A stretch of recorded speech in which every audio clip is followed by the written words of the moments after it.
Foxx and Foster send their sincerest condolences to the victims of the June 12th Orlando, Florida nightclub mass shooting.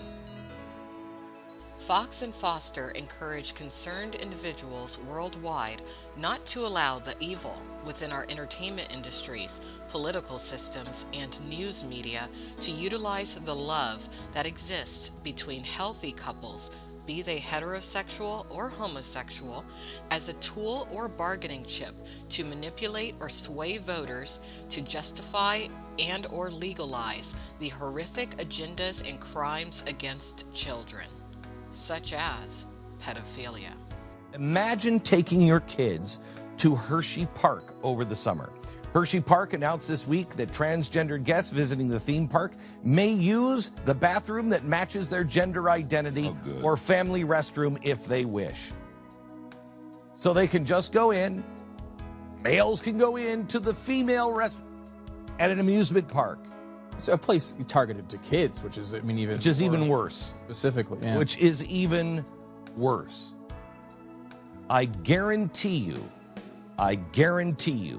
the next stop on this train is pedophilia.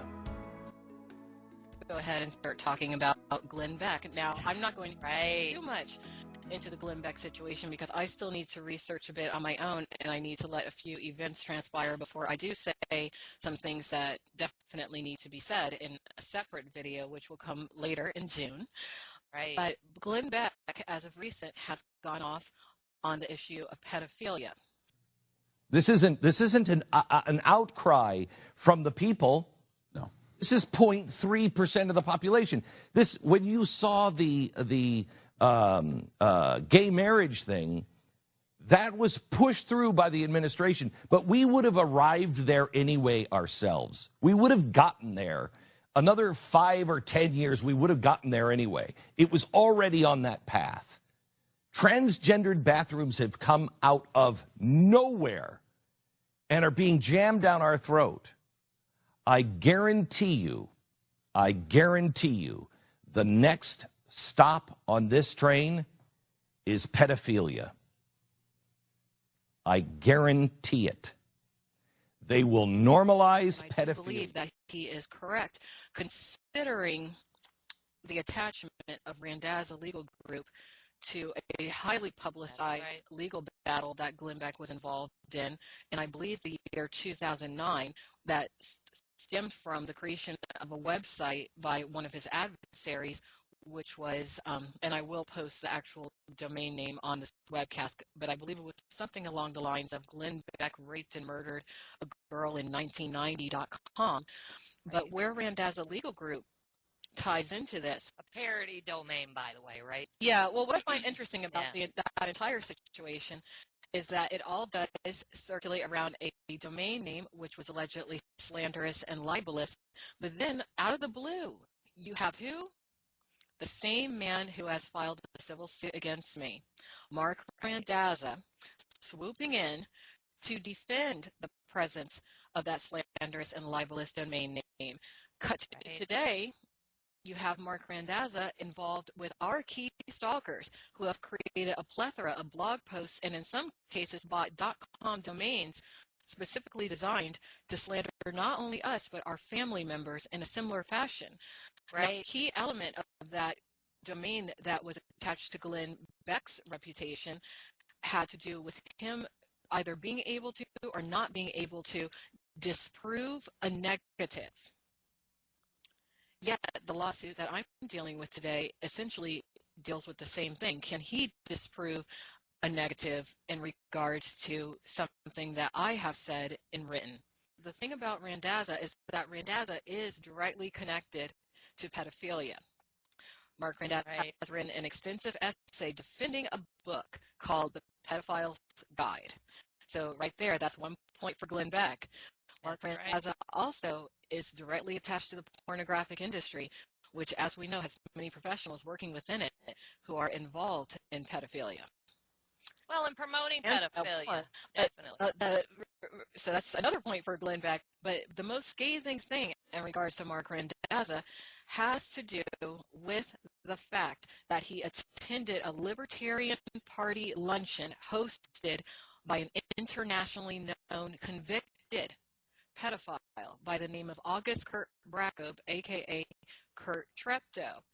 So again, that domain that Glenn Beck raped a young girl in 1990.com or whatever it was that he went to court for, which was defended by Randazza, directly ties into his worst fear, which is Mark Randazza being directly tied into and attempting to normalize and validate pedophilia or child pornography or both, or having sexual relations with anyone that's underage. So in my opinion, as of current at least, yeah, Glenn Beck is correct and Mark Randazza is the proof. But look for that video later on this month.